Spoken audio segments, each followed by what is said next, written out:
Hello, this is Jeffrey Mangus with Books Build Leaders podcast. Thank you so much for tuning in today. Thank you for all of my subscribers, all of the support, and all of the questions that I get. And I love helping authors not only write books, but also I'm a huge advocate in helping anyone who wants to write a book who doesn't necessarily have the skills or the time or the knowledge to write a professional manuscript. I'm a big advocate on helping you find a ghostwriter that fits you and your personality. But this is my mission. It's something I really have hung my hat on. I really love helping others realize their book dreams. And being a ghostwriter, I get a front row seat into many people's lives, what they've experienced, and it's a job that it's a dream job for me, and I love what I do. But most of all, I want to help anyone who wants to write a book get their book out into the world. Books are so important, and we often don't see the big picture of the world, our world. From history to everything that goes on. It all is derived from a book. Our knowledge, our skills, what we know, what we learn, what we understand, what we comprehend, all comes from words in a book. So books to me are one of the most precious things in the world. And I take it very seriously as far as not only my ghostwriting skills and my services as a ghostwriter, but I take it very serious in making sure that every book that I write for every author that I work for shines to the best of its ability. It's critical for me for this to happen. But today, the topic of today's podcast is something that came up in a recent interview with a potential author, and one of the first questions the author asked was, "What is your process?" That's a great question. So I want to talk about that, because before I do, the title of today's podcast is Navigating Working with a Ghostwriter and Avoiding What I Call Author Shock. Author shock is something I want to talk about in detail, and it's something that it's a phrase that I coined. But this is where when an author hires a ghostwriter and is writing a book and sees some of the work for the first time, like the first introduction or the first draft of the first chapter, this is where it's often difficult and challenging for a new author to look at their words and their stories and events that they lived written by someone else. This is author shock. And sometimes if it's not discussed and not handled in a specific way, it can make things in a ghostwriting collaboration go south. It could really damage things. And so it's important to understand it. So one of the first questions, this got me thinking about it when this author says, "So what is your process? Can you tell me how it all works?" Well, with me, it's really important to avoid author shock. I discuss the process in detail, because when I meet with an author, this is I have gotten used to the fact that this is probably one of the first questions they want to know, and this is usually the first questions that I'm asked about is my process. And it's understandable, because writing a book, again, is a huge endeavor, and it's one that's going to be, your first book is your first book. It's a once in a lifetime thing. Now, of course, we hope you go on and write many more books, but your first book is always your first book, and it's something that happens in your life that will change the trajectory of your life. And so if you're here listening to my podcast and you're here looking at this video today, if you're thinking working with a professional ghostwriter, you want to know everything involved, and that's your key, is to make sure that you know everything that's involved in the process. And you should understand about working with a ghostwriter and the collaborative process, and if it's done right, and it can be truly rewarding. And that's what I strive for with every single client that I work for, is to make sure that the whole process is done correctly, it's rewarding, it's enjoyable, and never stress-free. But I've lived and learned, and we all know that if things aren't done right, things can go to hell in a handbasket pretty quick, especially in a ghostwriting and an author collaboration, especially if the author doesn't know what to expect. So if you're here and you're listening to this podcast, maybe you're considering hiring a ghostwriter, someone to write your memoir or your thought leadership book. And trust me, that's a significant step. Even just taking that step alone and stepping out and saying, hey, I need a professional here. I need someone to help me is a big, huge step in getting your book written. So kudos to you. And I'm glad you're here, because once you get your book written, it is a significant step, because it's going to establish yourself as who you are as a leader. It's going to establish your brand, reaffirm your brand. It's also going to, for your family and friends and children and grandchildren, wherever you are, it's going to be something that's going to leave a lasting legacy. And I've talked about this in our other podcasts and everything else. It's really important to leave something behind when you're gone. And a book is the essential tool to do that. But if a ghostwriter and author collaboration starts out on a rocky side, it can be challenging. And for you as an author, just hiring a ghostwriter, if you've never done it before, it can be a little daunting, and you might even be confusing. So that's what I want to hear. Why I'm here today. I want to clarify all of these things to help you make the best decision in hiring a ghostwriter that's going to work with you and for you. So when you are, I just talked about author shock. To avoid this, to avoid any confusion, avoid any stress from the get-go, from the onset of any kind of project or collaboration with a ghostwriter, I have put together basically some hard truths here I want to talk about. And also I want to show you my entire process to help you navigate your author ghostwriter experience. But the one thing I want to talk about, it's very important, the author ghostwriter relationship, it involves, there's several steps, detailed steps, and each one is critical to the success of the final written product. So let's talk about my step-by-step process, which I have over 30 books now and have written for 8 years professionally. And this system that I'm getting ready to describe to you works very well, and is something for you to consider when you are looking for a ghostwriter out there, and when you meet with them, ask them about their processes. But for me, the behind-the-scenes process is, again, if you're an author out there and an author contacts me about writing their book, then I meet with that author. We arrange an appointment, discuss the details and requirements, and the concept and even marketability of the book. This is something that's discussed in the first initial, I call them basically a strategy session. And so, during the initial consultation, the author and I have in-depth conversations over the phone, and also via Zoom, and to discuss, the goal is to discuss the project's goal and the object of the book, and the target reader. These are all things that are defined and determined in that meeting. We also discuss expectations and communication methods. And then again, we talk about the target audience, understanding who the target readers are, which helps me shape the book's narrative and direction right from the get-go. I'm automatically formatting and thinking of ways and brainstorming ways to make the book stand out above the crowd and make it shine. And this all happens in the initial meeting. And also, one of the most important discussions in the initial meeting is I ask about the tone of the book. I ask the author, how do they want to present themselves? What's their style preferences? Do they want to, what is it they want to establish? And do they want to come across as professional or quirky or funny or dead serious and self-help? Whatever that is, these are things that are discussed right from the get-go.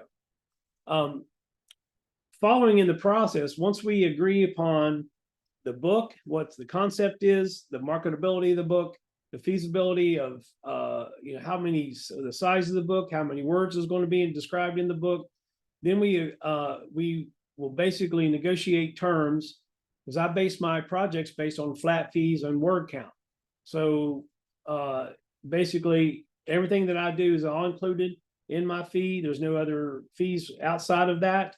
Once it's set and signed, then that fee is what I'm paid, and everyone moves forward with that. But once we agree upon the terms after the initial consultation, I usually draft what's called a statement of work, or a SOW, statement of work or a statement of agreement, that specifies the deadlines, payment terms, and rights to the work, especially copywritten work. It's the author's copyright, not mine, and always make sure that it's clear. And the SOW also includes the confidentiality agreements that can be included inside the agreement, or also can be an outside separate document. I don't care. I send and sign non-disclosure agreements, all the time. So, but I ask that we both sign it as a sign of trust and good faith, to protect not only the author's privacy, but mine as well. This is really important to have that confidentiality agreement in place, especially working with a ghostwriter. You want to ensure that everything you say remains private.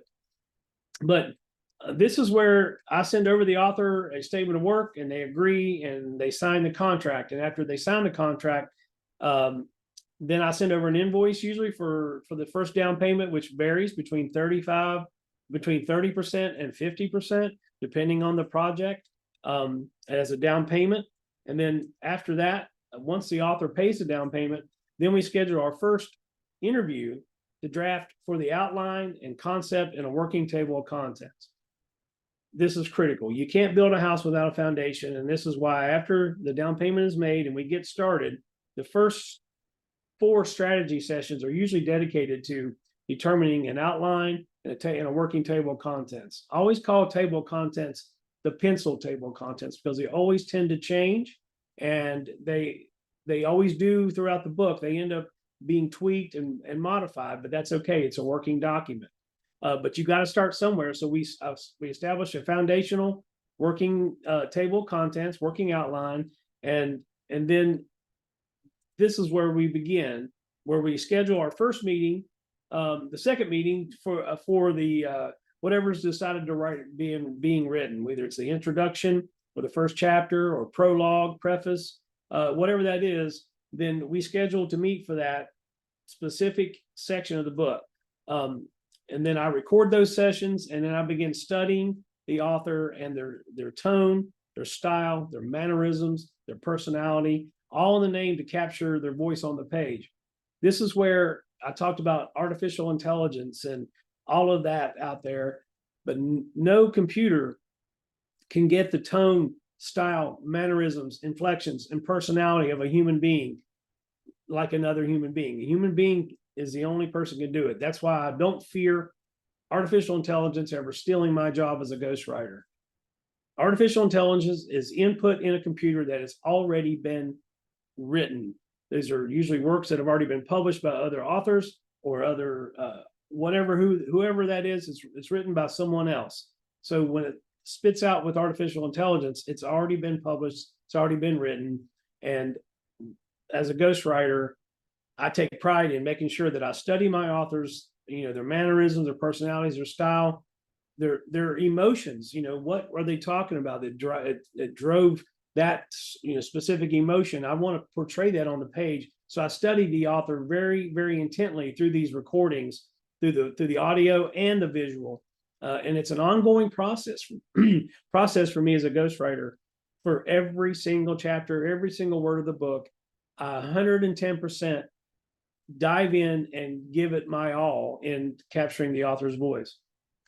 So after I write, as part of my process, after I write the first draft, or whether it's the introduction of the first chapter, I send it to the author for review. This is where author shock happens. And for a ghost like me, I always get a little nervous at this point, because I'm sending something over fresh and new. The author's never seen it, but I have already met with the author in the beginning and explained and talked about author shock and give them expectations of what they're going to expect when they see these first drafts. So that alleviates some of the pressure, some of the risk in writing something that someone's not going to like. So after I write the first draft, I send it to the author for review. Once the author receives that chapter and reviews adds their input, revises it, they return it to me, and then we go back and forth until each chapter is done exactly the way the author wants it. This is why I prefer working chapter by chapter. But this process, this same process, is repeated throughout the entire manuscript with every chapter. So that way, by the time all the chapters are written and approved, the author will receive the book and knows exactly what's in it. This is a beautiful thing. You know, as a ghostwriter, it would be a horrible thing for me to meet with an author and then go off and write a book. And first, it wouldn't capture their voice. It wouldn't sound like them. And plus, they would hate it. It's a waste of time. It's a waste of energy and a waste of money. So I am the huge advocate on working chapter by chapter, meticulously making sure each chapter is exactly the way you want it before you move forward with the next chapter. But once the manuscript's complete, in my process, I send the author the book in Word format, and then I ask them to do a final review with revision requests. And then once I receive all of that back, I go to work and completing those revision requests and then moving forward toward the manuscript's completion. And then once I have those revisions finished, I send the book over once again to the author for final approval before I send the manuscript to my editors and proofreaders. And these are all parts of my service that are included in my fees. Most ghostwriters probably don't do that. Some do. I don't know specifically how many do that, but I know that I have editors in my camp that work for me. I don't make any money from these freelancers. They work for me and do these things, and I pay them, in fact, to do these things, do this work for me. So once the book is approved and confirmed, I send the book manuscript to my editors and proofreaders, and then that takes 1 or 2 weeks, whatever. But then once I get that feedback from the editors, I'll send it back over to the author for another review and approval of what's going on inside that manuscript. So once the manuscript is completed, it's been edited, it's been proofread, it's been copy edited, and it's been approved and confirmed as a final approval, the next step in my process is the author and I meet and plan to consult them on publishing the book. These are part of the steps. I believe in helping authors every step of the way in publishing their books. And I walk them through the publishing process, what steps to take with their launch team, the marketing of their book. And it's strictly something that I feel strongly about doing to make sure the book gets completed and have a great final product. Overall, at the end of the day, when I meet a new author and I put myself into the work, I do my best to understand the author's vision. I listen, and I listen to their stories compassionately with empathy. I pay full attention to the nuances that the authors are bringing to the table.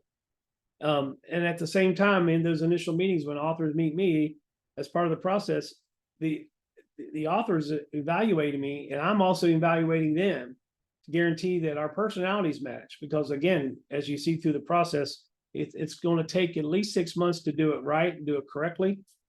And this is the only way to make the project succeed, is if both personalities are a good match for each other. It has to be that way. Because my goal and objective is to make sure that the book is accurate and mirrors the author's experiences and insights, captures their voice. And working with me, to me, it's more than just simply writing a book. It's about working together in tandem to draft your legacy, to draft your experiences. So as an author out there looking for a ghostwriter, I ask you to, embrace this time and as an opportunity to hire a ghostwriter, get your book started, and share your unique perspective with the world, knowing that it's powerful, knowing that your words can influence and inspire countless individuals. And that's the beautiful payoff of it.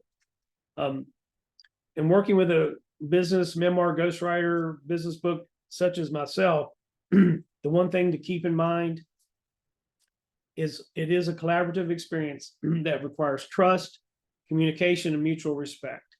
I mean, you can create a book that reflects your voice and vision by finding the right ghost, the right fit, and embracing the right creative process. It can be done. If you're here and you're a little apprehensive about it and have more questions, I'm here to answer those questions. I would love to help you, answer those questions, and I'm eager to learn how I can help you basically take all of this information, hire a ghostwriter, or discuss meeting with me. I would love to talk to you, about helping you write a powerful, captivating book. So if you're here listening to my podcast, thank you again for listening to my podcast and my video. And if you have a burning book idea out there and it's just inside waiting to get written, please don't hesitate. Reach out and schedule a complimentary Kickstart discovery call. There's no obligation, and you can schedule with me at jeffreymangus.com. Thank you again for tuning into my podcast. I look forward to seeing you out there, and I look forward to getting those messages and emails and questions. And I hope everyone has a wonderful, wonderful day. Thank you.